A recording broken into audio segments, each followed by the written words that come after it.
నిత్యం స్తుతింపబడునుగాక. నజరైన యేసుక్రీస్తు నామమునకు మొట్టమొదటిగా స్తుతులు చెల్లించుకుంటూ, యేసుక్రీస్తు నామమునకు అందరికీ వందనములు శుభం తెలుపుకుంటూ, అందరు బాగున్నారా అండి? మన వాక్య భాగంలోకి వెళ్దాం. 1వ సమూయేలు 16వ అధ్యాయము 1వ వచనం ఇలాగ సెలవిస్తుంది. అంతటా యెహోవా సమూయేలుతో ఇలాగ సెలవిచ్చాడు, ఇశ్రాయేలీయుల మీద రాజుగా ఉండకుండా నేను విసర్జించిన సౌలును గూర్చి నీవెంతకాలము దుఃఖింతువు. ఇక్కడ సమూయేలు తన భక్తుడు దుఃఖిస్తున్న సంగతి కూడా ఆయన పైనున్న దేవుడు, అదృశ్యమైన దేవుడు కనిపెట్టుచున్నాడంటే మన దేవుడు ఎంత గొప్పవాడో, నిజంగా మనం ఎంత ధన్యులమో ఈ యొక్క లేఖనము ద్వారా మనం తెలుసుకోగలుగుతున్నాం. ప్రియమైన వారులారా, మన దుఃఖాన్ని కూడా ఆయన సహించడు. మన దుఃఖపడితే దేవుడే దుఃఖపడతాడని ఈ లేఖనం సెలవిస్తుంది. మరి సమూయేలు భక్తుడు దుఃఖించుచుండగా ఆయన వద్దకు యెహోవా వాక్కు వచ్చి ఆయన ఏమడుగుతున్నాడంటే, నేను విసర్జించిన సౌలును గూర్చి నువ్వు ఎంతకాలము దుఃఖింతువు అనగా, ఇక్కడ సమూయేలు భక్తునికి ఏమైపోయిందంటే, సౌలుగా మొట్టమొదటిగా ఆయన అభిషేకించిన రాజు సౌలు. కాబట్టి ఎవరైనా కూడా తన ఆధ్వర్యములో ఒక విద్యార్థులలో తన విద్య బోధించిన వారిలో ఒకడు ప్రవీణుడై మరి మంచి ఆఫీసరు లేకపోతే రాజకీయ నాయకుడు అయినప్పుడు నిజంగా ఆ యొక్క ఉపాధ్యాయునికి ఎంత సంతోషము ఆనందము కలుగుతుందో, అదేవిధంగా మరి భక్తుడైన నరుడు అంటే శరీరధారి ఉన్న సమూయేలు కూడా ఆ విధంగా ఆనందించటంలో అతిశయము లేదు. కానీ ఎప్పుడైతే మరి అంత గొప్ప ధన్యతను రాజుగా అభిషేకించిన వ్యక్తి మరి కొన్ని కారణాల వల్ల ఆ రాజరికాన్ని పోగొట్టుకున్నప్పుడు, మరి పోగొట్టుకున్న వ్యక్తి ఇక్కడ బాధపడటం మనం కనపడటం లేదు. కానీ మరి సౌలు ఆయన ఎవరైతే అభిషేకించినాడో మరి ఆ సమూయేలు ఇక్కడ దుఃఖపడటం మనం చూసడం నిజంగా చాలా ఆశ్చర్యకరం ఉంది.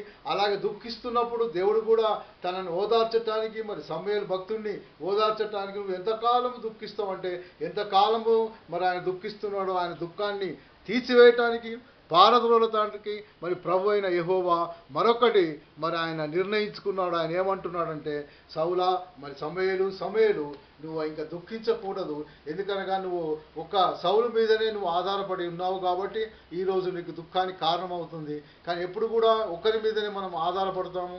మరి ఆయన చనిపోయిన తర్వాత ఏమైపోతుందో, ఇంటి యజమానుడు చనిపోయినప్పుడు మన కలవరం, ఆందోళన, భయము ఎందుకు ఏర్పడుతుందంటే ఆయన ఉన్నప్పుడు మరి అన్ని సక్రమంగా నిర్వర్తించినాడు, పర్యవేక్షణ చేసినాడు, మరి ఆయన ఆధ్వర్యంలో అన్ని సమానంగా సంతోషంగా ఆనందంగా జరిగినవి అని మనకు తెలియటం వల్ల ఒకవేళ ఆ వ్యక్తి మరి మనకు దూరమైన మరణించిన మనలో ఒక కలవరము, ఆందోళన, భయము, దుఃఖం రావటము సంభవిస్తుంది.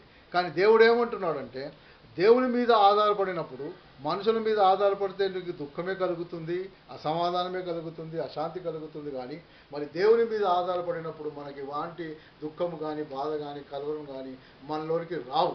ఆమె స్తోత్రం, ప్రభుకు మహిమ కలుగును గాక. కాబట్టి ఆయన ఏమంటాడు, ఎంతకాలం ఇంకా నువ్వు దుఃఖిస్తావు.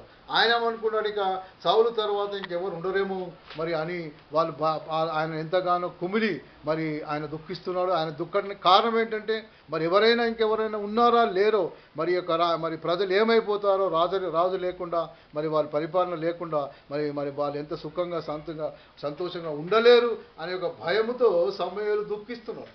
అనగా సమూయేలుకు తెలిసింది ఏమిటంటే, ఒక సౌలే ముఖ్యమైనట్టుగా, ఆయననే ఆది, ఆయననే అంతమైనట్టుగా ఆయన భావిస్తున్నాడు. కాబట్టి కావున మరి దేవుడు ఏమంటే, నేనే ప్రారంభించేవాడిని, నేనే ముగించేవాడిని, నేనే అల్ఫా, నేనే ఒమేగా, నేనే మొదటి వాడను, నేనే కడపటి వాడనని మరి యెహోవా సెలవిస్తున్నాడు.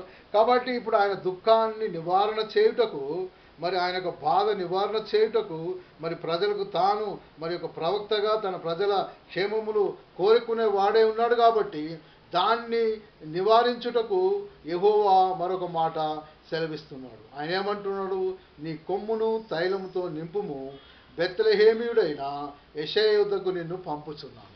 చూడండి, మరి దేవునికి కలవరం లేదు, ఆందోళన లేదు, ఎందుకు లేదంటే ఆయన జగత్ పునాది వేయబడక ముందే ఎవరిని ఏ మరి స్థానాల్లో ఉంచాలో ఆయనకు తెలుసు. కాబట్టి ఒకవేళ సౌలు ఇలా చేస్తాడని ఆయనకు తెలుసు. కాబట్టి ఆయన ముందే ఏం చేసుకున్నాడంటే, మరి యెషయా కుమారుడైన దావీదును నేను కనుగొంటినని పరిశుద్ధ గ్రంథములో మరి 13వ అధ్యాయము అది 1 సమూయేలు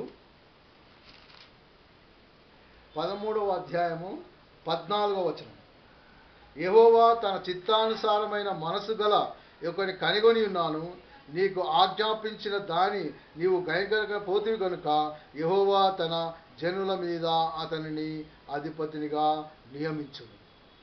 మరి ఈ మాట మరి ఈ సమూయేలు ప్రవక్త మర్చినాడో మరి ఏదో తెలియదు కానీ యెహోవా తన చిత్తానుసారమైన మనసు గల ఒకని కనుగొని ఉన్నాడు.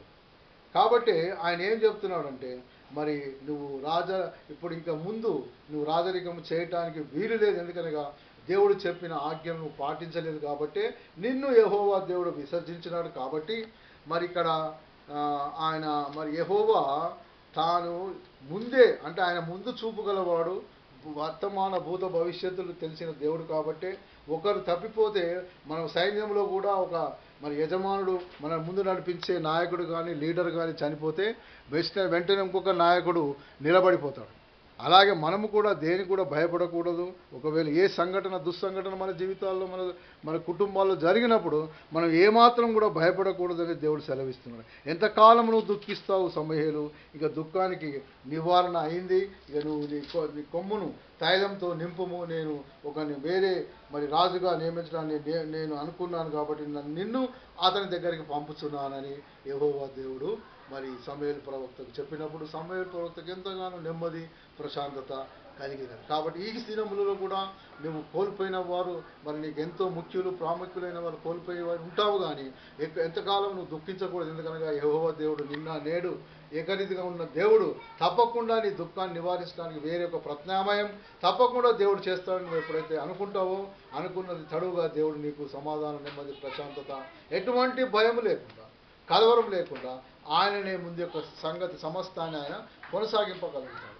ఆ యొక్క నమ్మకంతో నువ్వు కదిలినట్లయితే ఉండినట్లయితే నీకు శ్రేయస్కరం. ఆమేన్. ప్రభు ఈ మాటలు దీవించును గాక, ఆశీర్వదించాడు.